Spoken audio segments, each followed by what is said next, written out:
9 de março de 2018, Binghamton, Nova York. Na cidade universitária de Binghamton, no sul do estado de Nova York, o dia começou com um silêncio inquietante. Hailey Anderson, uma estudante de enfermagem de 22 anos da Universidade de Binghamton, desapareceu de repente do radar de seus amigos e entes queridos. Para alguém conhecida por sua confiabilidade e vida social ativa, isso era profundamente fora do comum. Ela não estava apenas ignorando chamadas. Ela não compareceu à leitura de poesia de sua colega de quarto, um evento que ela havia prometido que absolutamente iria. À medida que a noite se aproximava, as colegas de quarto de Hailey, Josie e Michaela decidiram verificar a localização dela usando o aplicativo Buscar Meus Amigos. O sinal do telefone de Anderson estava vindo de um prédio de apartamentos a apenas alguns quarteirões do campus. O endereço era imediatamente familiar para elas. Era a residência de um colega de estudos e conhecido de Hailey, Orlando III. As duas caminharam até o prédio. Quando chegaram, notaram que o carro de Orlando não estava no estacionamento e ninguém respondeu às repetidas batidas na porta. Percebendo que o telefone de Hailey estava dentro de um apartamento trancado, Josie decidiu verificar o exterior. Uma das janelas do primeiro andar estava destrancada e ela ajudou Michaela a subir para dentro. No quarto, a cena foi instantaneamente alarmante. Hailey estava deitada na cama pertencente ao residente do apartamento, coberta por um cobertor e completamente sem roupas. Michaela se aproximou e notou imediatamente a palidez não natural da pele de sua amiga e a ausência de respiração. Não havia sangue visível e nem feridas abertas, mas seu treinamento médico deixou uma coisa inequivocamente clara: não havia nada que os socorristas pudessem fazer. Entendendo que Hailey havia falecido, as colegas de quarto contataram imediatamente os serviços de emergência. A polícia de Binghamton chegou minutos após a chamada. Durante o exame inicial, os detetives notaram que Hailey não apresentava sinais visíveis de sangramento, nem ferimentos de faca ou de tiros. A posição de seu corpo sugeria que sua morte havia ocorrido ali mesmo naquela cama. Os investigadores foram rapidamente atraídos para o pescoço dela. Hematomas escuros estavam claramente visíveis e pequenas hemorragias pontiformes conhecidas como petequias estavam presentes em seus olhos e em seu rosto. Esta combinação específica normalmente indica asfixia causada por pressão intensa na garganta. A causa preliminar da morte foi determinada como estrangulamento manual. Enquanto o corpo de Hailey parecia imperturbado, o apartamento em si contava uma história muito diferente. A cena sugeria caos, não uma luta entre duas pessoas, mas alguém lutando consigo mesmo. Uma estante de livros estava torta, como se alguém tivesse caído contra ela. Enquanto os investigadores continuavam sua busca, olharam para cima e notaram algo incomum. 4 ganchos de metal haviam sido parafusados em uma viga de madeira do teto perto da cozinha. De um desses ganchos pendia uma gravata masculina amarrada em um laço. Diretamente abaixo da viga no chão, havia uma cadeira de cozinha virada. Por perto, técnicos forenses documentaram um rastro de gotas de sangue pelo piso de madeira. Como Hailey não tinha sangramento visível, as manchas claramente pertenciam a outra pessoa. Essa teoria foi reforçada por outra descoberta no balcão da cozinha, uma embalagem rasgada de gases manchada com sangue fresco. A evidência apontava para uma sequência clara de eventos. Alguém havia tentado se automutilar usando a gravata e a cadeira, mas o arranjo falhou. A pessoa caiu sofrendo ferimentos no processo. A peça final do quebra-cabeça foi um bilhete deixado à vista. Estava escrito à mão em espanhol. Um tradutor reconstruiu rapidamente seu significado, abre aspas, sinto muito, eu nunca pensei que fosse capaz de algo assim, pai, vejo você em breve, perdoe-me, isso é estúpido. Sinto muito, fecha aspas, a mensagem parecia uma confissão de despedida. O residente do apartamento Orlando III não foi encontrado em lugar nenhum. Seus pertences pessoais também haviam sumido. A gaze manchada de sangue e a ausência de um corpo sob a gravata em laço apontavam para uma conclusão: o suspeito havia sobrevivido a um ato de automutilação e desaparecido em uma direção desconhecida. Ao mesmo tempo que as equipes forenses trabalhavam dentro do apartamento, os investigadores começaram a refazer os movimentos de Orlando III. Descobriu-se que os primeiros sinais de alerta haviam chegado à polícia do campus na manhã de 9 de março, várias horas antes de Hailey ser descoberta.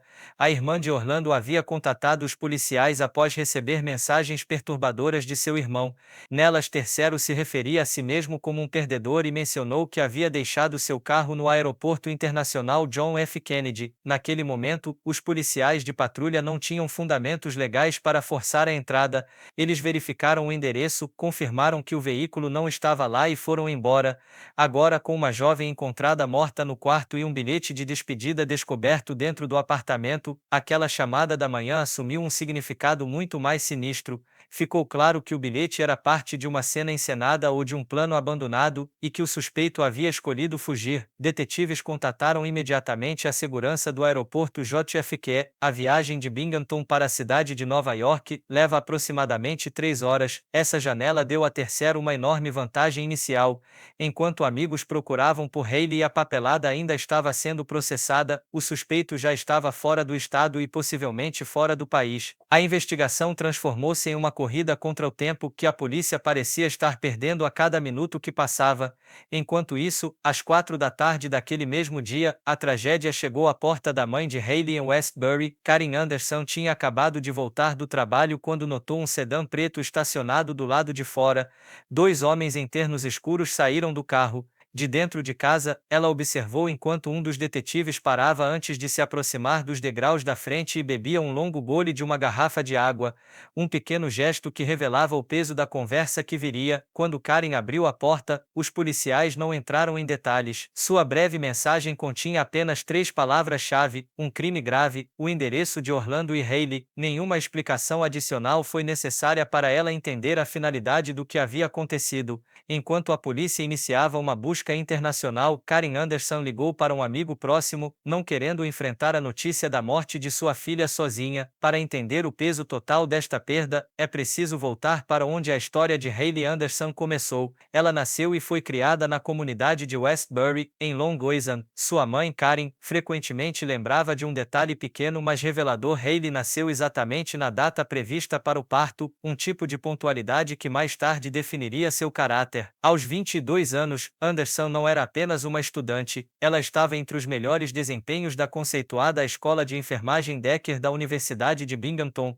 Enquanto muitos colegas eram varridos pelo caos da vida no campus, Haley mantinha o foco em seus estudos, conquistando consistentemente lugares nas listas de honra acadêmica. No entanto, por trás dessa disciplina havia uma personalidade que Karen carinhosamente descrevia como uma milenar hippie, Haley tinha um espírito tranquilo, ela conseguia citar cenas inteiras da série de TV Friends por horas, sabendo cada episódio de cor. Ainda assim, suas verdadeiras ambições iam muito além da vida estudantil e entretenimento casual. Os planos de Haley para o futuro eram claros e ambiciosos. Ela não pretendia se estabelecer em um só lugar. Seu objetivo era comprar uma van e se mudar para a Califórnia. Ela queria se tornar uma enfermeira itinerante, uma profissional médica que se muda de estado em estado, trabalhando em contratos de curto prazo em diferentes hospitais e clínicas. Esse plano de carreira misturava perfeitamente sua paixão pela saúde com seu profundo desejo de liberdade. Esses não eram sonhos vagos. Haley já havia completado um estágio de sucesso com a grande rede de saúde Northwell Health e havia recebido uma oferta formal de emprego. Ela estava a apenas 2 meses da formatura e do início de uma vida inteiramente nova. Na universidade, Haley tinha um amplo círculo social, mas uma pessoa estava no centro dele, um estudante chamado Kevin. A conexão deles seguia um padrão de idas e vindas. Eles voltavam, depois faziam pausas, mantendo um relacionamento aberto e indefinido. Kevin entendia a necessidade de independência de Haley e seus planos de ir para o oeste após a formatura. Então, mesmo quando o relacionamento romântico deles pausava, não havia amargura. Eles simplesmente voltavam para a amizade, permanecendo figuras importantes na vida um do outro. As coisas tornaram-se mais complicadas depois que Kevin apresentou Haley a um novo amigo em uma festa, Orlando III. Assim como eles, Orlando estava estudando enfermagem. Ele nasceu na Flórida, mas foi criado na Nicarágua. Kevin criou um vínculo rápido com o terceiro por causa das raízes culturais compartilhadas. Ambos falavam espanhol fluentemente fluentemente, algo que fazia Orlando se destacar em um campus de língua inglesa. Vendo-o como um espírito afim, Kevin convidou pessoalmente Orlando para se juntar à sua fraternidade, oficializando a amizade ao chamá-lo de irmão. Esse código não dito não durou muito. Durante uma das pausas entre Hailey e Kevin, Orlando começou a perseguir ativamente Hailey. Tecnicamente, ela estava solteira, mas dentro da fraternidade, esse movimento foi visto como uma traição grave. Quando se espalhou a notícia de que terceiro estava tentando tomar o lugar de Kevin, a resposta foi rápida: Orlando foi expulso da fraternidade em desonra. Para terceiro, essa expulsão tornou-se uma ferramenta de pressão emocional. Ele se recusou a aceitar a responsabilidade e, em vez disso, reformulou a situação dizendo a Hailey que perder seu status o havia destruído e que ele estava pronto para se machucar. Hailey, com a empatia de uma futura enfermeira, não conseguia abandonar alguém naquele estado. Culpa e medo pela segurança dele prenderam a Orlando mais fortemente do que qualquer sentimento romântico real jamais poderia. Ela ficou por perto para protegê-lo, sem perceber que estava sendo puxada para uma manipulação calculada. Em 15 de setembro de 2017, essa tensão subjacente finalmente explodiu em um conflito aberto. Naquela noite, Orlando deu uma festa em sua casa. Hailey, ainda mantendo contato com ele por preocupação, compareceu com seus amigos. Kevin não estava lá. Após o desentendimento na fraternidade, os dois homens não se cruzavam mais, mas a presença dele pairava sobre a noite de qualquer maneira. No meio da festa, Orlando descobriu que Hailey havia retomado totalmente seu relacionamento com Kevin. Sua reação foi agressiva e pública. Na frente dos convidados, ele começou a gritar com ela, criando um surto de ciúmes que interrompeu a celebração. Percebendo que tinha ido longe demais, Orlando tentou consertar as coisas encorajando todos a beber, mas ele julgou mal seu limite. Ele rapidamente passou mal. Apesar da humilhação que acabara de sofrer, Hailey demonstrou cuidado profissional. Ela escoltou Orlando até o quarto, certificou-se de que ele estava estável e só então saiu da casa. Hailey voltou para seu apartamento. Naquela noite, ela ficou em casa com Kevin, que dormiu lá. Na tarde seguinte, por volta das 3 da tarde, Kevin caminhou para fora em direção ao carro de Hailey e foi o primeiro a notar que algo estava errado. Todos os 4 pneus haviam sido cortados com uma faca. Hailey postou um vídeo dos pneus danificados nas redes sociais. Quase imediatamente, Orlando mandou uma mensagem para ela alegando que seu próprio carro supostamente também havia sido vandalizado, uma tentativa aparente de desviar a suspeita. Aquela mentira desmoronou rapidamente. Terceiro admitiu que havia inventado a história sobre seu próprio carro e confirmou que foi ele quem destruiu os pneus de Hailey. O prejuízo totalizou $600. Amigos a instaram a denunciar a polícia, mas Orlando implorou para que ela não o fizesse. Ele disse que um processo criminal fecharia permanentemente as portas para seu futuro na medicina. Mais uma vez, Hailey sentiu pena dele. Ela aceitou dinheiro vivo para os reparos e perdoou o ato de agressão, escolhendo não descarrilar a carreira de alguém que já estava mostrando sinais de uma obsessão perigosa. Em março de 2018, 6 meses após o incidente agressivo do corte dos pneus, Hailey cometeu o que se tornaria seu erro mais devastador. Ela perdoou Orlando completamente. Incapaz de guardar ressentimento por muito tempo, ela decidiu deixá-lo voltar para sua vida. Oficialmente, Anderson havia retomado seu relacionamento com Kevin, mas seus limites com Orlando tornaram-se novamente confusos. Para ela, isso era um ato de confiança e compaixão. Para ele era um sinal verde. A natureza da conexão deles durante aquele período poderia ser descrita como indefinida, sem compromissos, mas com a possibilidade de proximidade. As colegas de quarto de Hailey observaram enquanto isso se transformava lentamente em um padrão perturbador e inquietante. Orlando começou a aparecer nos degraus da frente sem convite. Ele ficava sentado lá por horas fumando, observando as janelas do apartamento, rastreando os movimentos de Hailey e as idas e vindas de seus convidados. A noite de quarta-feira, 7 de março, começou como uma noite universitária típica de meio de semana. Hailey e suas colegas de quarto se reuniram na sala para passar o tempo juntas, abriram uma garrafa de vinho e pegaram jogos de tabuleiro, jogaram Pictionary e Tabu, depois mudaram para Quiplash, o favorito de Hailey. Risos e competição preencheram o apartamento, criando uma sensação de normalidade e segurança dentro de casa, apesar da presença inquietante que pairava do lado de fora. Quando os jogos terminaram, todos foram para seus quartos. Na manhã seguinte, 8 de março, as colegas de quarto acordaram e começaram a se preparar para o dia, mas a porta do quarto de Hailey permaneceu firmemente fechada. Ela não foi para a cozinha e não respondeu às mensagens no chat do grupo. No início, nada pareceu incomum. Hailey era conhecida por dormir até tarde, e elas presumiram que ela estava simplesmente descansando após uma noite divertida. Elas saíram do apartamento sem saber que ninguém estava atrás daquela porta fechada e que Hailey havia deixado o apartamento antes do amanhecer. Enquanto as equipes forenses trabalhavam dentro da residência, os detetives começaram a reconstruir os movimentos do suspeito fora do apartamento usando câmeras de vigilância próximas. As filmagens permitiram que os investigadores montassem o dia 8 de março quase minuto a minuto. As câmeras mostraram Orlando saindo de casa sozinho naquela manhã. Ele caminhou até as latas de lixo, descartou vários itens, entrou em seu carro e foi embora. O propósito dessa viagem ficou claro mais tarde, quando um recibo foi encontrado dentro do apartamento. Terceiro tinha ido a uma farmácia CVS, onde comprou pílulas para dormir e uma embalagem de melatonina. Depois de retornar, ele entrou novamente e não apareceu nas câmeras por mais 7 horas. A atividade seguinte foi capturada mais tarde naquela tarde. Orlando saiu do prédio não pela porta da frente, mas pela entrada do porão. Os investigadores acreditam que esse desvio estava ligado à sua busca por ganchos de alta resistência, os mesmos encontrados depois aparafusados em uma viga do teto. O registro final de tempo da presença de terceiro em Binghamton ocorreu às 8h22 da noite. Imagens de vigilância o mostram colocando malas em seu porta-malas e entrando na rodovia em direção à cidade de Nova York. Aproximadamente 3 horas depois, seu rastro reapareceu dentro do aeroporto internacional John F. Kennedy. A segurança do aeroporto forneceu imagens mostrando Orlando passando pela triagem. O vídeo revela claramente sua cabeça e olho enrolados em gaze. Essa evidência visual confirmou as conclusões dos investigadores. O sangue encontrado na cozinha e a embalagem de curativo rasgada foram o resultado de ferimentos que ele sofreu durante um ato fracassado de automutilação pouco antes de seguir para o aeroporto. Depois de pousar na Nicarágua, Orlando não tentou se esconder em alguma área rural remota. Ele foi recebido por sua mãe, que reconheceu imediatamente a gravidade de sua condição. Os ferimentos na cabeça e no olho que ele sofreu ao cair da cadeira da cozinha exigiam atenção médica urgente. Terceiro foi levado a um hospital na grande cidade de León para tratamento. Essa decisão de buscar ajuda médica tornou-se a falha fatal em seu plano de fuga. Em meados de março, alertas descrevendo o suspeito haviam se espalhado para muito além do estado de Nova York. Em 13 de março de 2018, apenas 5 dias após Hailey ter sido encontrada, funcionários do hospital reconheceram um paciente com a cabeça pesadamente enfaixada. As autoridades nicaragüenses agiram rápido. Terceiro foi detido diretamente na instalação médica. No dia seguinte, a mídia o viu algemado, com um tapa-olho ainda no lugar durante sua primeira aparição na imprensa. À primeira vista, parecia que a justiça havia prevalecido, mas a realidade legal era muito mais complicada. Orlando possuía dupla cidadania americana e nicaragüense. Embora um tratado de extradição entre os dois países datasse de 1907, ele incluía uma cláusula crítica: uma nação pode extraditar seus cidadãos, mas não é obrigada a fazê-lo. As autoridades dos Estados Unidos e o promotor distrital do condado de Broome solicitaram imediatamente que o acusado fosse trazido de volta a Nova York. A resposta de Manágua foi firme e final: a extradição foi negada. Terceiro permaneceu sob custódia na Nicarágua, onde enfrentaria processo sob a lei local. Para reconstruir o que aconteceu a portas fechadas, os investigadores tiveram que combinar as imagens de vigilância com as conclusões da patologia forense. A linha do tempo começou às 2h30 da manhã de 8 de março. Câmeras de segurança capturaram Hailey e Orlando aproximando-se da entrada de seu apartamento juntos. Anderson parecia calma e entrou voluntariamente, não mostrando sinais visíveis de angústia. A porta se fechou atrás deles, cortando-a do mundo exterior. Dentro do apartamento, os eventos desenrolaram-se em silêncio. Um fator crucial se destacou: não havia sinais de uma luta ativa. Sob as unhas de Hailey, os peritos não encontraram pele ou tecido pertencente ao seu agressor. Quando Orlando foi detido, não havia arranhões ou escoriações frescas em suas mãos ou rosto. Ela não havia revidado. O médico legista ofereceu uma explicação arrepiante: no momento do ataque, Hailey estava muito provavelmente dormindo na cama dele. A morte ocorreu como resultado de estrangulamento manual.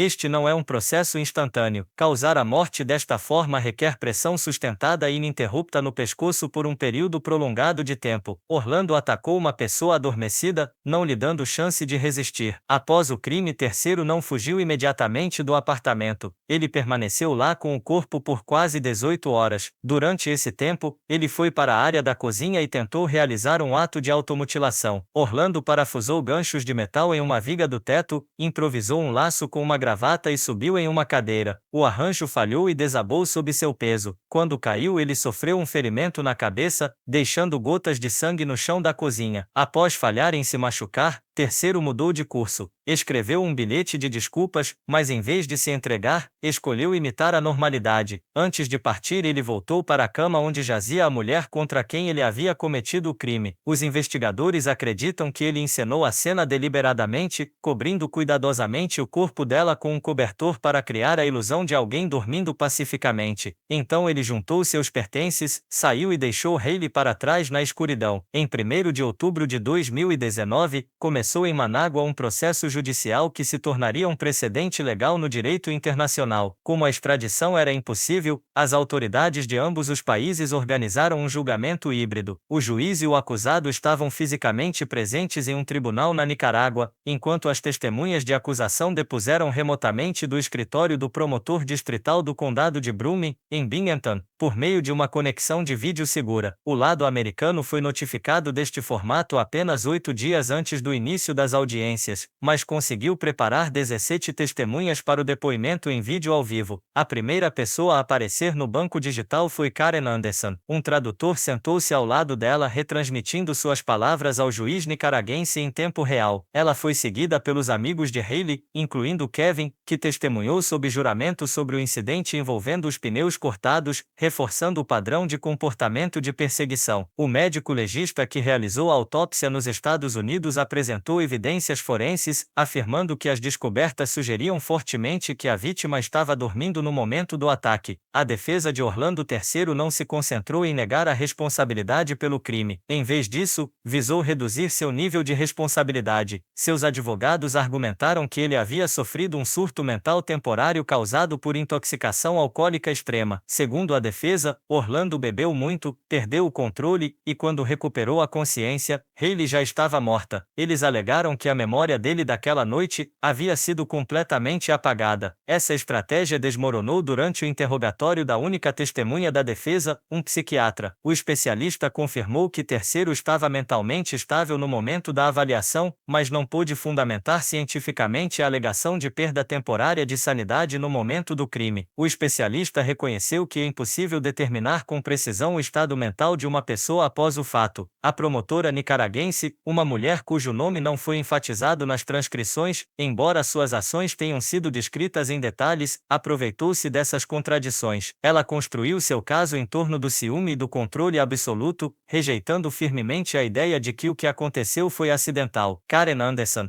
assistindo ao processo através de uma tela, apontou mais tarde um detalhe marcante no comportamento do ex-estudante durante todas as audiências. Enquanto os depoimentos descreviam a morte de uma mulher que ele chamava de amiga, Orlando não mostrou remorso e nem medo. Segundo a mãe de Hailey, ele simplesmente ficou sentado lá parecendo abertamente entediado. A juíza precisou de apenas um recesso de 90 minutos para chegar a uma decisão final. Quando retornou ao tribunal, ela proferiu o veredicto: Orlando III foi considerado culpado. O argumento da defesa sobre intoxicação alcoólica foi completamente rejeitado. O tribunal classificou suas ações não apenas como um crime, mas como feminicídio, um crime enraizado no ódio baseado no gênero e na possessividade. Em sua decisão, a juíza afirmou que Orlando encerrou a vida de Hailey porque não conseguia aceitar perder o controle sobre ela. A punição acabou sendo a mais severa permitida pela lei nicaragüense. Terceiro foi condenado a 30 anos de prisão. Ao contrário do sistema americano, onde uma sentença como 25 anos à prisão perpétua ainda deixa espaço para liberdade condicional, uma sentença nicaragüense deste tipo é final. Orlando passará 3 décadas completas atrás das grades, sem possibilidade de revisão ou libertação antecipada. A fuga que ele acreditava que o levaria à liberdade, em vez disso, o colocou em condições que beiram o desumano. Ele foi enviado para cumprir sua pena na prisão de El Chipote. A instalação é amplamente conhecida como um dos centros centros de detenção mais severos da América Latina. Organizações de direitos humanos documentaram métodos de pressão física e psicológica usados lá, incluindo isolamento prolongado na escuridão, ou inversamente, luz brilhante constante, choques elétricos, maus tratos físicos extremos e privação sistemática de comida e água. Ao tentar evitar um tribunal americano, Orlando acabou dentro de um sistema onde os direitos humanos básicos são frequentemente desconsiderados. As tentativas da defesa de contestar o veredicto não tiveram sucesso. Em fevereiro de 2020, um tribunal de apelação rejeitou o pedido do advogado para uma nova avaliação psiquiátrica. A sentença permaneceu em vigor. As autoridades dos Estados Unidos também mantiveram um mandado de prisão ativo registrado. Se terceiro for algum dia libertado e deixar a Nicarágua, ele será imediatamente detido para enfrentar processos sob a lei americana. A história de Hailey Anderson não terminou em um tribunal, mas no palco da Universidade de Binghamton. Durante a cerimônia de graduação que ela perdeu por apenas 2 meses, uma cadeira vazia entre os graduados segurava sua fotografia. Quando o nome de Hailey foi anunciado, seu pai, Gordon, caminhou até o palco. Ele aceitou o diploma de bacharel em nome de sua filha. Karen Anderson canalizou seu luto em ação legal. Ela lançou uma petição pedindo que o termo feminicídio fosse formalmente reconhecido na lei dos Estados Unidos, para que crimes semelhantes fossem classificados e punidos com plena consideração de motivos enraizados no controle e na obsessão.